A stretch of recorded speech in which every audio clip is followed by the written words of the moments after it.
ஒரு படத்தோட ஹிடன் டீடைல்ஸை பற்றி அந்த டேரக்டர்ட்டே கேட்கும்போது எவ்வளோ சுவாரஸ்யமான ஆன்சர் ஒன்று போகிற வீடியோலேயே பார்த்துருப்பீங்க. அதெல்லாம் தாண்டி ஒரு படத்தில் ஒரு சீனை வந்து எக்ஸிக்யூட் பண்ணுறதுக்கு என்னெல்லாம் ப்ரீ பிளான்டாக ஒர்க் பண்ணணும், இல்லை ஒரு ஷாட் எடுக்கிறதுக்கு என்னெல்லாம் நம்ம முன்னாடியே பிளான் பண்ணி வைக்கணும் அப்படிங்கிற மாதிரி கொஸ்டின்ஸ்லாம் நம்ம டேரக்டர் சார்ட்டு கேட்டோம். அதுக்கு சூப்பராக ரொம்ப இன்ட்ரெஸ்டிங்காக பதில் சொல்லியிருக்காரு. வாங்க அது என்னென்னு பார்க்கலாம்.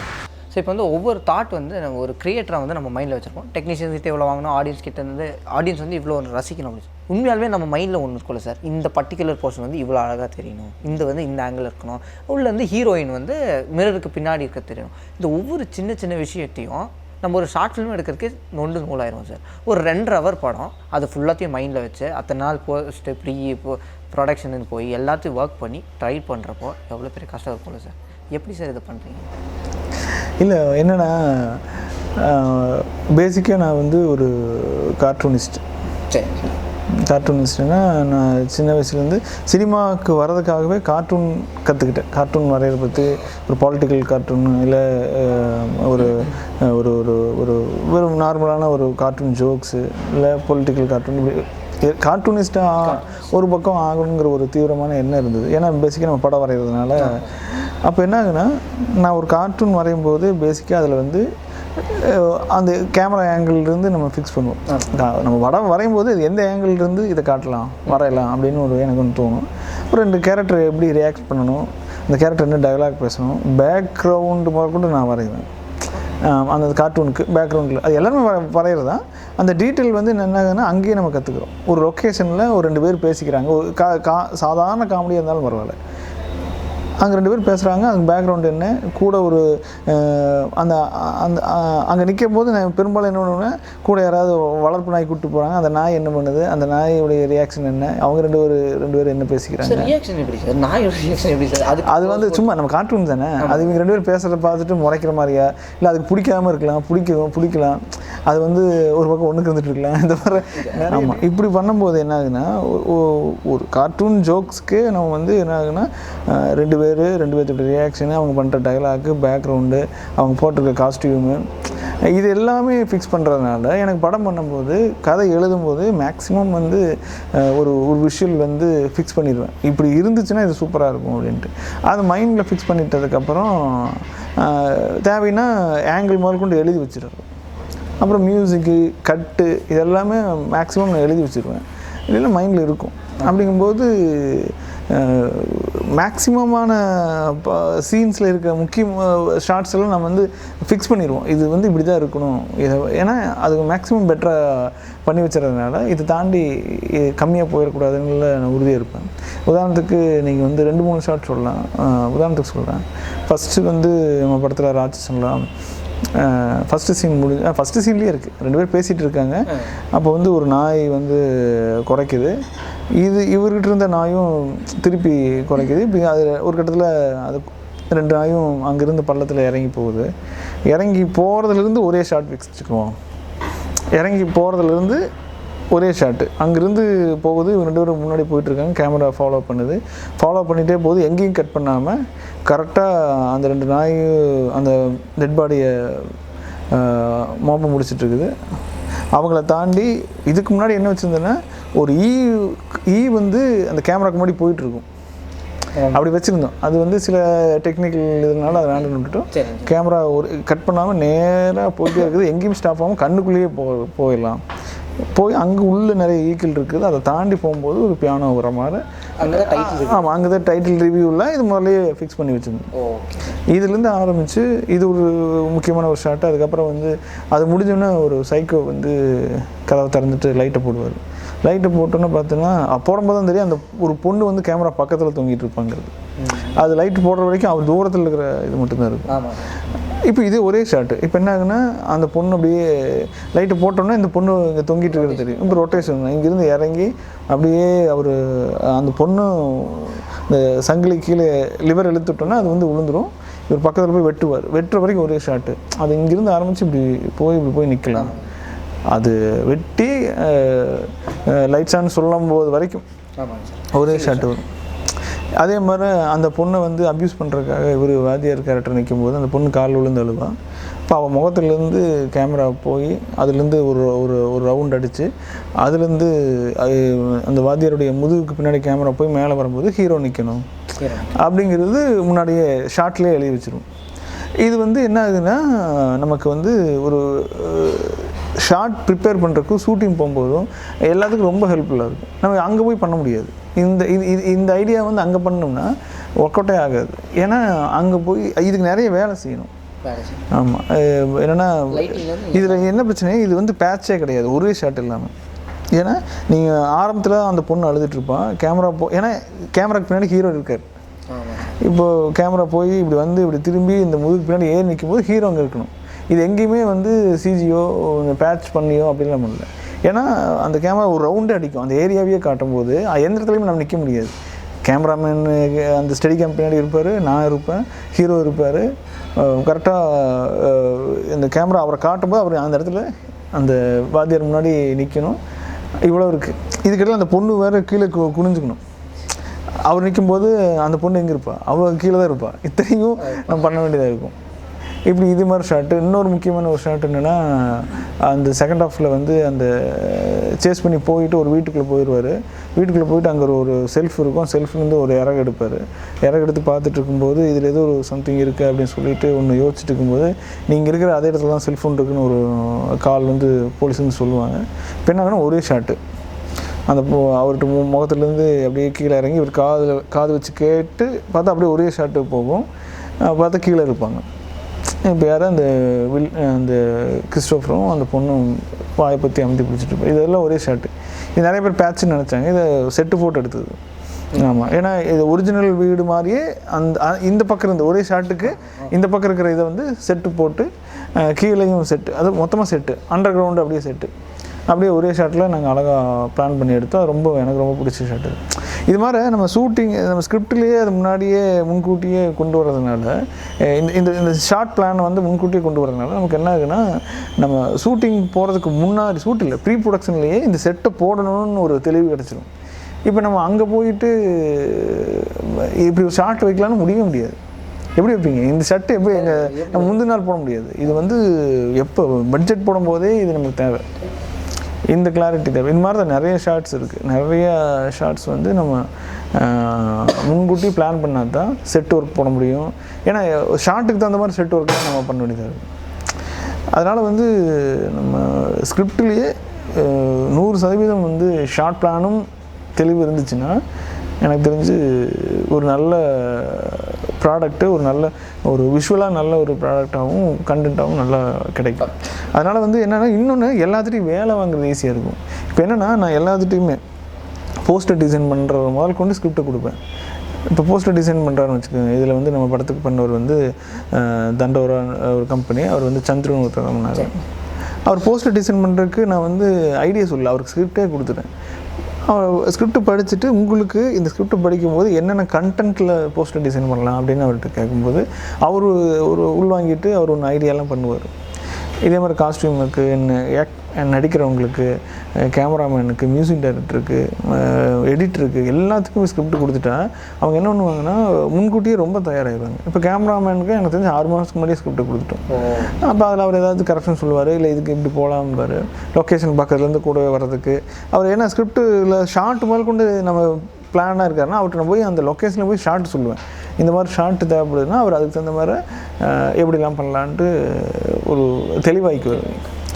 அதனால் வந்து நமக்கு ஸ்கிரிப்டுக்கு அப்புறம் அதுக்கப்புறம் எப்படி என்ன விஷுவல் வேணும், அந்த ஃப்ரேமுக்குள்ளே நமக்கு என்ன வேணும் நம்ம தெளிவாக இருக்கணும். தெளிவாக இருப்பேன். அது தெளிவாக இருக்கிறதுனால என்ன ஆகுதுன்னா நமக்கு வந்து எல்லாத்துலேயும் வேலை வாங்குறது ஈஸியாக இருக்கும். அந்த எல்லாத்துக்கும் மெயினாக நமக்கு தேவை என்னென்னா ஒரு படம் பார்க்குறோம், அந்த ஃப்ரேமுக்குள்ளே என்ன வரணும், எப்படி நடிக்கணும், என்ன மியூசிக் வரணும், என்ன மாதிரி கன்வே ஆகணும், அந்த கன்வே ஆகிறதுக்கு என்ன ஷார்ட் வைக்கணும் முதற்கொண்டு நமக்கு தெளிவாக இருந்துச்சுன்னா நம்ம நல்ல படமாக இருக்கும். இவ்வளோ பெருசாக பதில் சொல்லிட்டீங்க சார். இதுக்கு மேலே நான் உங்கள்கிட்ட கேள்வியே கேட்க மாட்டேன் அதை பற்றி. அந்த அளவுக்கு நீங்கள் பதில் சொல்லியிருக்கீங்க. Pre production is very important. ஒரு படம் வந்து போய் ஆடியன்ஸ் கிட்ட ரீச் பண்ணணும் அப்படின்னா pre production is very important. இப்போ இந்த சீரீஸ்லாம் எடுக்கிறாங்கல்ல சார், இப்போ ஹாலிவுட்லேருந்து வெப் சீரீஸ்லேருந்து எல்லாமே எடுக்கிறாங்க. ஒரு ரூமில் உட்காந்துக்காங்களாமா சார், ஒரு 10 ரைட்டர்ஸ் 8 ரைட்டர்ஸ் சேர்ந்து வந்து ஒரு சீரீஸை வடிவமைக்கிறாங்க. ஸோ அது நான் என்ன கேட்குறேன்னா ரைட்டிங்க்கு எவ்வளோ இம்பார்ட்டன்ஸ் அப்படின்றது தெரியும். இப்போ ராட்சசன் பார்த்தீங்கன்னா ரைட்டிங் அப்படிங்கிறது இங்கே உட்காருது இல்லை சார். ஸோ நம்ம வந்து ரைட்டிங்க்கான பீரியடை மட்டுமே இவ்வளோ எடுத்துக்கிறோம். அதில் இந்த எமோஷன்ஸு, கேரக்டர்ஸு, இந்த போர்ஷன் இவ்வளோ இப்படி ஒவ்வொரு போர்ஷன் இருக்குது சார். ஃபார் எக்ஸாம்பிள் அந்த பொண்ணை வந்து அந்த இவர் ஹராஸ் பண்ண போவார்ல சார், அப்போ கரெக்டாக நம்ம ஹீரோ என்ட்ரி கொடுப்பார்ல சார். ஸோ அந்த பதட்டம் இன்னும் நடக்கும்போது இந்த ஹீரோ வருவாரா மாட்டாரா, அந்த பொண்ணை தப்பிச்சிருமா, கடைசியில் கரெக்டாக பார்த்தீங்கன்னா கன்னை போட்டு நீங்கள். ஸோ இந்த சீனை வந்து ஓகே இந்த போர்ஷன் வந்து இந்த அது பக்காவாக அது வந்து எந்த இடத்துலையுமே இது ஆகலை, நம்ம வந்து முன்னப்பின்னெல்லாம் ஆகலை. அதில் ரைட் பண்ணும்போது முடிவு பண்ணிட்டோம். ஒரு சீன் எழுதும்போது நமக்கு வந்து இந்த இடத்துல ஆடியன்ஸுக்கு எப்படி கன்வே பண்ணணும், என்ன மாதிரி விஷயங்களை வந்து சொன்னால் அவன் வந்து இந்த சீனுக்கு உள்ளே போவான் அப்படின்ட்டு ஒன்று. அவங்கள வந்து இந்த சீனுக்கு உள்ளே கொண்டு போகணும். அப்போது அவங்களுடைய எமோஷ்னலை நம்ம தூண்டணும். அந்த எமோஷ்னலை தூண்டினா மட்டும்தான் அவன் பதட்டம் அடைவான், சீனுக்குள்ளே போவான், கோவப்படுவான், வருத்தப்படுவான், எல்லாமே அவங்கள வந்து எமோஷ்னலை தூண்டணும். அதுக்கு வந்து என்ன பண்ணணும்னா, ஒரு சம்பவம் வந்து ஒரு அவனுக்கு பிடிக்காத, ஆடியன்ஸுக்கு விருப்பமில்லாத ஒரு சீன், அதாவது நெகட்டிவான ஒரு சீன் நடக்குதுன்னா அது நேரடியாக நம்ம பார்த்துட்டே இருந்தால் அவன் கடுப்பு ஆகும். இது நடக்குமா நடக்காதா அப்படிங்கிற ஒரு பதட்டத்திலேயே கொண்டு போகணும் போது அந்த சீனை வெட்டி அந்த இடத்துல ஹீரோ வந்துட்டானா காப்பாற்றிடுவான், ஆனால் வருவானா இல்லையா அப்படிங்கிற மாதிரி கொஷின் மார்க் மாதிரியே ஃப்ரேம் பண்ணணும். அப்படி பண்ணால் மட்டும்தான் ஆடியன்ஸுக்கு ஒரு பதட்டம் வரும். இப்போ பேசிக்காக என்ன ஒரு விஷயம்னா ஆடியன்ஸுடைய எமோஷனில் தோன்றுறது. அதுக்கு என்ன பண்ணணுமோ அதை பண்ணணும். எந்த இடத்துலையும் ஒரு ஒரு ஒரு மாதிரி லேக்கோ இல்லை எந்த இடத்துலையோ இது பண்ணிட்டோம்னா அந்த எமோஷனல் கம்மியாயிடும். அந்த பதட்டத்திலேயே அவங்கள வச்சு பண்ணும்போது தான் அந்த சீனுடைய வலு கிடைக்கும். அதுக்கு எங்கே கட் பண்ணணும், எங்கே லென்த்து விடணும், எந்த இடத்துல சைலண்ட் விடணும் அப்படிங்கிறதுல நம்ம கொஞ்சம் அனலைஸ் பண்ணி மைண்டுக்குள்ளே ஓட்டி பார்க்கணும். ஏன்னா அந்த இடத்துல நான் வந்து ஒரு ரசிகனாக மாறி அந்த சீனை வந்து பார்ப்போம். இந்த இடத்துல வந்து பைக்கில் வர மாதிரி வச்சுருவோம்.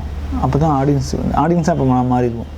க்ரியேட்டர் இல்லாமல் ஆடியன்ஸாக மாறி இப்படி இருந்ததுன்னா நமக்கு கொஞ்சம் பதட்டமாகுது. ஏன்னா அந்த எமோஷனில் வந்து அந்த எட்ஜுக்கு வந்து கொண்டு வரதுக்கு நம்ம உடனே காட்டிகிட்டே இருக்கக்கூடாது. அந்த அவன் எமோஷனில் தூண்டி விட்டு அவன் பதட்டமடைய வச்சு அதுக்கப்புறம் அந்த சீன் நடக்கும்போது அவனை ஷூட் பண்ணுறாங்க போது ஆடியன்ஸ் ஒரு கொந்தளிக்கிறான் இல்லையா, அந்த கொந்தளிக்கிறதுக்கான மனநிலையை கொண்டு வந்துடணும். அப்போ தான் சந்தோஷப்படுவான். நீ வந்து ஃப்ளாட்டாகவே இருந்துன்னு வச்சுங்க, சரி சுட்டா என்ன சுடாட்டு என்ன அப்படின்ட்டுருவாங்க. அதனால் வந்து அதுக்கு நம்ம வந்து பேசிக் வந்து எமோஷனல் தோன்றும், ஆடியன்ஸாக மாறிடுறது. அதுக்கு வந்து நம்ம ஆடியன்ஸாகவும் பார்க்கணும். ஏன்னா அப்போ தான் நமக்கு வந்து எந்த இடத்துல எமோஷனல் ஆகிறோம் அப்படிங்கிறது நமக்கு தெரியும். எமோஷனல் அந்த சீன் நல்லா இருக்கணும், ஃபஸ்ட்டு எமோஷனலாக தூண்டணும் அவங்கள. எந்த சீன் என்ன கனெக்டாக இருக்கட்டும், காமெடி சீனாக கூட இருக்கட்டும், அதுக்குள்ளே அவங்க உள்ளே கொண்டு வந்துட்டு நம்ம அதே நேரம் ஆடியன்ஸாகவும் இருக்கணும். சார் இப்போ வந்து நீங்கள் சொன்னது மாதிரி முண்டாசுப்பட்டி அப்படிங்கிறது ஒரு அப்படியே இங்கேருந்து அப்படி சிரிக்கிற மாதிரி இருக்கும். ஹாரர் இங்கே இருக்குது அப்படின்னா அதுக்கு எதிர்முகமாக வந்து நம்மளோட இது 2 படமே ஆப்போசிட்டில் இருக்கிற ஒன்று சார். காமெடி நான் ட்ரை பண்ணுவேன், இந்த மாதிரி த்ரில்லர் அதுவும் நான் ட்ரை பண்ணுவேன். பட் அதையும் தாண்டி இது 2 சக்ஸஸ் பண்ணணும்னு ஒன்று இருக்குல்ல சார். ஸோ நீங்கள் காமெடிலையும் வெற்றி, இங்கே வந்து நம்ம த்ரில்லர்லையும் வெற்றி. இந்த இதுதான் சார் இந்த டிஃப்ரென்ஸ். இது எப்படி சார் நடந்துச்சு? How come you are able to give sir? அது நீங்களே சொல்லுங்கள் சார். ஏப்பா இல்லை ஒன்றும் இல்லை.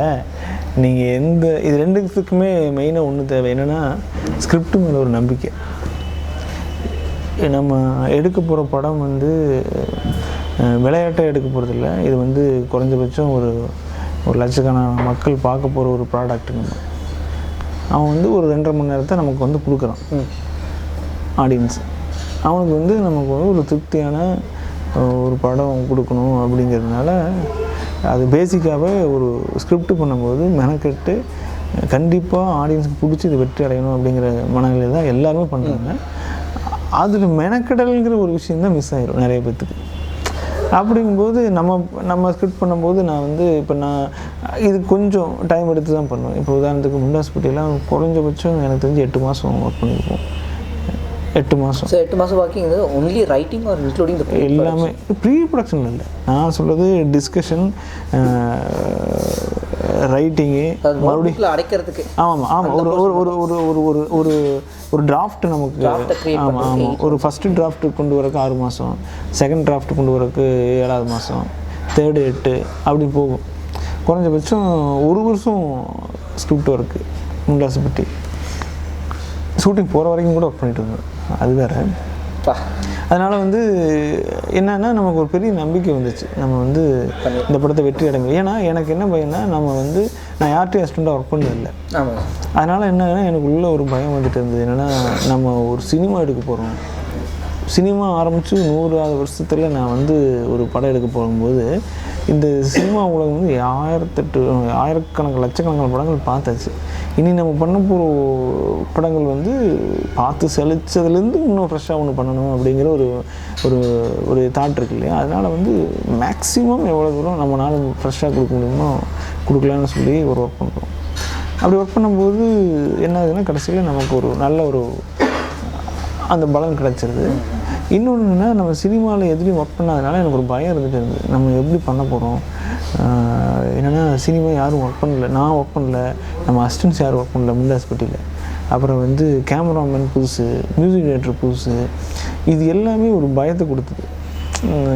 சரியாக பண்ணிடுமா, இத்தனை நாள் ஷார்ட் ஃபிலிம் பண்ணிட்டோம், அது வந்து அது சரி நல்லா இல்லைன்னா கூட நமக்கு தான் அது நட்டோம். படங்கும்போது ஒரு குறைஞ்சபட்சம் கோடிக்கணக்கில் செலவு பண்ணுற ஒரு ப்ராஜெக்ட். அது வந்து என்னை தாண்டி ஒருத்தனுக்கு, எனக்கு மட்டும் இல்லை, நல்லா இல்லைன்னா அது பணமாக ஒரு பெரிய அமௌண்ட் வந்து லாஸ் ஆகுங்கிறது அது ஒரு பயம். இவ்வளோ பயம் இருந்தாலும் எங்கே நான் வந்து நம்பிக்கை வச்சேன்னா, ஸ்கிரிப்ட் வந்து நம்மளை இது எதில் குறையாக இருந்தாலும், ஒரு நடிப்புலையோ இல்லை மியூசிக்லேயோ கேமரா ஒர்க்லேயோ எதில் குறையாக இருந்தாலும், டைரக்ஷன் கூட கொஞ்சம் குறையாக இருந்தால் கூட ஸ்கிரிப்டில் இருக்கிறது அப்படியே எடுத்துட்டோம்னா கூட நம்ம படம் தப்பிச்சிருவோம் அப்படின்னு ஒரு நம்பிக்கை. அதனால் ஸ்கிரிப்ட் தான் எனக்கு வந்து தப்பிச்சிரும்ன்ற ஒரு தாட் இருந்து. ஆமாம், தப்பிக்க வைக்கணும். அதுக்கு எனக்கு பெரிய ஆதாரமாக ஒரு நம்பிக்கை கொடுத்தது ஸ்கிரிப்ட் தான். நான் ஒவ்வொரு நாளும் ப்ரீ ப்ரொடக்ஷன் முடிஞ்சு நான் ரூமுக்கு போவோம், பயந்துகிட்டே போவோம். ஐயோ ஒவ்வொரு நாள் கம்மியாகுது, ஷூட்டிங் வேறு போகணும், நம்ம எப்படி இந்த படத்தை எடுத்துருவோமா அப்படின்னு தோணும்போது, படத்தில் வர நல்ல நல்ல சீன்ஸ்லாம் மைண்டுக்கு வந்து இதை எடுத்துட்டோம்னா படம் ஹிட்டு அப்படிங்கிற மாதிரி ஒரு அந்த மனநிலையே நான் வந்து பேலன்ஸ் பண்ணிகிட்டே இருந்தேன். அந்த பயமே வந்து படத்தை நல்லா வர வச்சு. அதுக்கப்புறம் என்ன ஆகுதுன்னா, எனக்கு ஒரு நம்பிக்கை வந்துச்சு, நம்ம எந்த கதையும் மெனக்கெட்டு ஒரு நல்ல டீட்டெயிலான ஒரு ஸ்கிரிப்ட் பண்ணால் ஆப்வியஸ்லி வந்து நமக்கு ஹிட் ஆகுங்கிற ஒரு நம்பிக்கை அந்த முண்டாசுப்பட்டி கொடுத்தது. அதை வச்சு தான் நான் அப்படியே ராட்சசனுக்கான இது அப்படியே அவ்வளோ பார்க்கல, ஸ்கிரிப்டுக்கு ஆமாம் அதுக்கு நம்ம எவ்வளோ தூரம் வேலை செய்கிறோமோ அதுதான் நமக்கு வந்து பெரிய ஹெல்ப்பாக இருக்கும். நீங்கள் பண்ண கமெண்ட்ஸ், நீங்கள் பண்ண சப்போர்ட்னால தான் இது எல்லாமே எங்களால் அச்சீவ் பண்ண முடிஞ்சு. ஸோ இதே மாதிரி எப்பயுமே சப்போர்ட் பண்ணுறங்க, உங்கள் எல்லாத்துக்குமே மிகப்பெரிய நன்றி. இதே மாதிரி அவன் கிராண்டைட்ருந்து உங்களுக்கு நிறைய டிஃப்ரெண்ட் கைண்ட் ஆஃப் வீடியோஸ் வருது, ஃப்ரீஸ் ஃப்ரேமும் வர காத்துட்ருக்கு. ஸோ இந்த வீடியோ உங்களுக்கு பிடிச்சிருந்துச்சுன்னா லைக் பண்ணுங்கள், கமெண்ட் பண்ணுங்கள், ஷேர் பண்ணுங்கள், முக்கியமாக சப்ஸ்கிரைப் பண்ணுங்கள்.